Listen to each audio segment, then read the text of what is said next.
G'day, I'm Annabelle Coppin, 5th generation beef producer from Yarrie station in the Pilbara.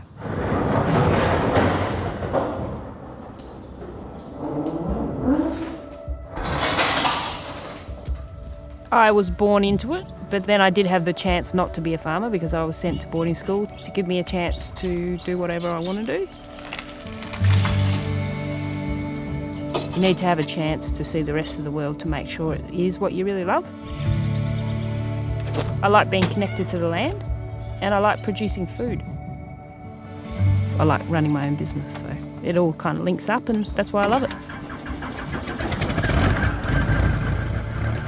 The stereotype of a farmer is still a male. Hopefully it won't be like that in the future.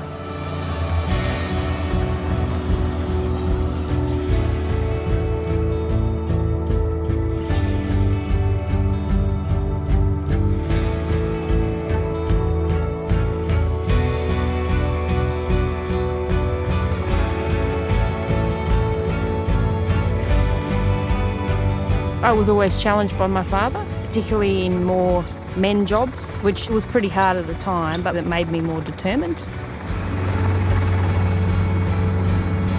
He was always very supportive of me working at Yarrie, but the way that he was brought up, women rode horses when they mustered, and then they did the cooking and did the cleaning. They didn't so much go and fix a car or weld or do all those other jobs that you have to be able to do if you want to stay in the game.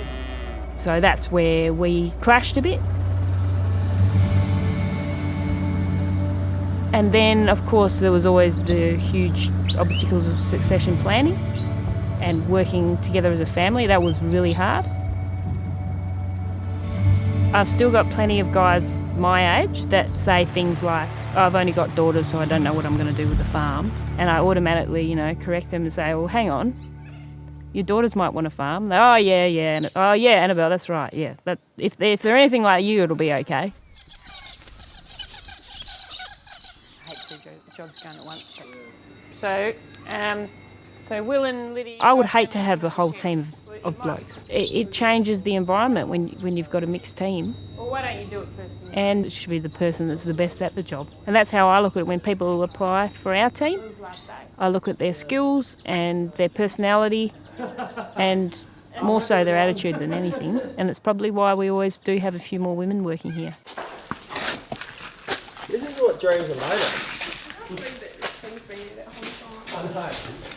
I do unfortunately find that the women coming here are less mechanically minded.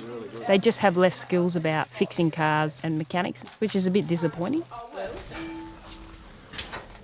I'm pretty firm with that everybody needs to have equal skills here. So women also need to lift their game and do the dirty jobs too. It's not all rosy in station work.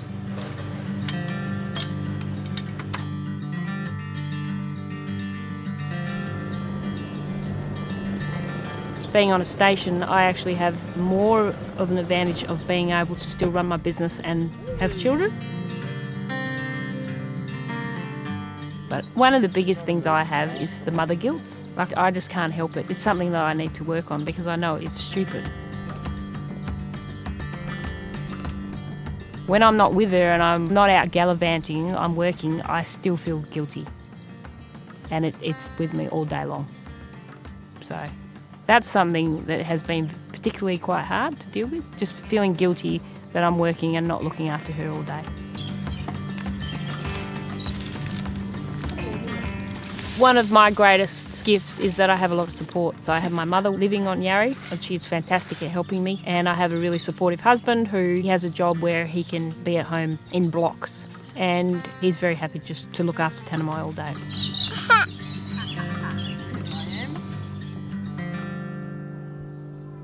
I've got lots of different passions about Yarrie and where I want to head. I hope that I'm able to run cattle in a rangeland environment and improve the environment at the same time, which means you can feed people and improve your country. And then, so then it's two. Howdy ho!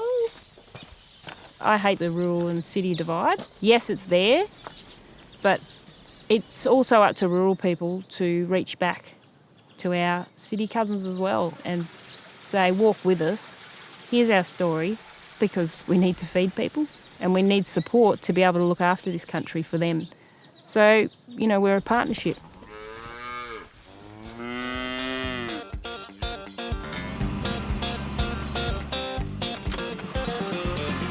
There is still a stigma out there that if you do tell your story, that you're a bit of a show-off. I've copped a lot of that in the past. Just in case it's not pumping. But it's just hamstringing us because we have a great story to tell and people want to hear it. We need to get better at it and we need to do more of it.